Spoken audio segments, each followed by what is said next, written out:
நல்ல பஞ்சு பஞ்சாக சாஃப்டாக அதே சமயத்தில் நல்ல ஹெல்த்தியாக பார்க்குறதுக்கே அப்படி ஒரு அழகான க்ரீன் கலர்லிங்க. நிறைய ஹெல்த் பெனிஃபிட்ஸ் இருக்குது. அயன் சத்து நிறைஞ்சிருக்கு. அப்புறம் கால் கைகள் எல்லாம் மூட்டு வலிகள் இருந்துச்சுன்னா அது குணமாகுது. இந்த மாதிரி நிறைய சத்துக்கள் நிறைஞ்ச முடக்கத்தான் கீரை தாங்க. அதை வச்சு தான் நான் வந்து இன்றைக்கி ஒரு ஆப்பம் ரெசிபி சொல்ல போகிறேன். 2 நாள் முன்னாடி தான் செஞ்சுருந்தேன். ரொம்ப சூப்பராக வந்துருந்துச்சு. குழந்தைகளுமே வந்து நல்லா விரும்பி சாப்பிட்டாங்க. அதனால தான் இந்த ரெசிபியை வந்து நான் உங்கள் கூட ஷேர் பண்ணுறேன். அந்த கீரை வந்துங்க காட்டுக்குள்ளே நல்லா ஃப்ரெஷ்ஷாக கிடச்சிது.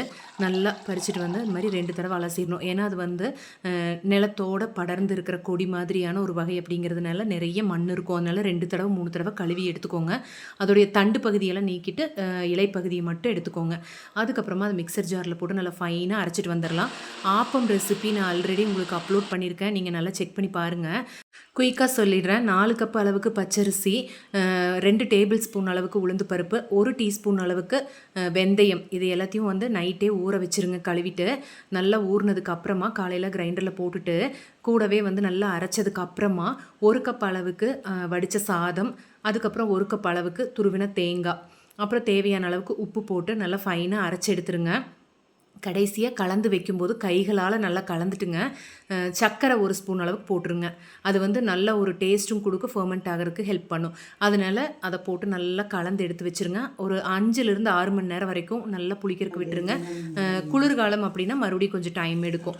காலையில் பார்த்திங்கன்னா இந்த மாதிரி நல்லா பொங்கி வந்திருக்கும். உங்களுக்கு தேவையான அளவுக்கு மட்டுங்க ஒரு கப்பில் எடுத்துகிட்டு தண்ணி நல்லா ஆப்பம் மாவு பதத்துக்கு விட்டுட்டு கூடவே இந்த கீரை நல்லா அரைச்சி உள்ளே ஊற்றிடுங்க. இந்த பதத்துக்கு இருக்கணுங்க ஆப்பம் மாவு. சூப்பராக ரெடி ஆயிடுச்சு ஆப்பம் பேட்டர். இப்போ வந்து நல்லா சூடான தோசைக்கல்லில் ஊற்றிடலாம். ஆப்பம் ஊற்றுற கல்லில் ஊற்றுனீங்கன்னா நல்லா கிறிஸ்பியாக லேசாக சென்டரில் மட்டும் நல்லா பொதுன்னு சாஃப்டாக வரும். குட்டீஸ்க்கெல்லாம் கொடுக்கும்போது அந்த மாதிரி தான் நான் கொடுப்பேன். ஏன்னா அந்த மாதிரி சுடுறது அவங்களுக்கு ரொம்ப பிடிக்கும். எனக்கு வந்து இந்த மாதிரி தோசைக்கல்லில் ஊற்றி நல்லா திக்கான லேயராக விட்டு நல்லா சாஃப்டாக எடுக்கும்போது ரொம்ப சூப்பராக வருங்க. நிலக்கடலை சட்னி, தேங்காய் சட்னி, புளி சட்னி எல்லாமே ரொம்ப சூப்பராக இருக்கும். இதுக்கு ஆப்டாக இருக்கும். மறக்காமல் இதை ட்ரை பண்ணி பாருங்கள்.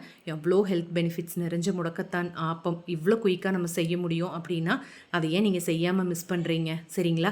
இதை வந்து ஒரு 15 நாள் ஒரு தடவையாவது நம்ம வீட்டில் செய்கிறது ரொம்பவே நல்லதுங்க. மறக்காமல் இந்த ரெசிபியை ட்ரை பண்ணுங்கள். இது பிடிச்சிருந்துச்சுன்னா மறக்காமல் மண் சமையலை சப்ஸ்கிரைப் பண்ணி வச்சுக்கோங்க. சரிங்களா? இன்னொரு இன்ட்ரெஸ்டிங்கான வீடியோவில் பார்க்கலாம். டாடா.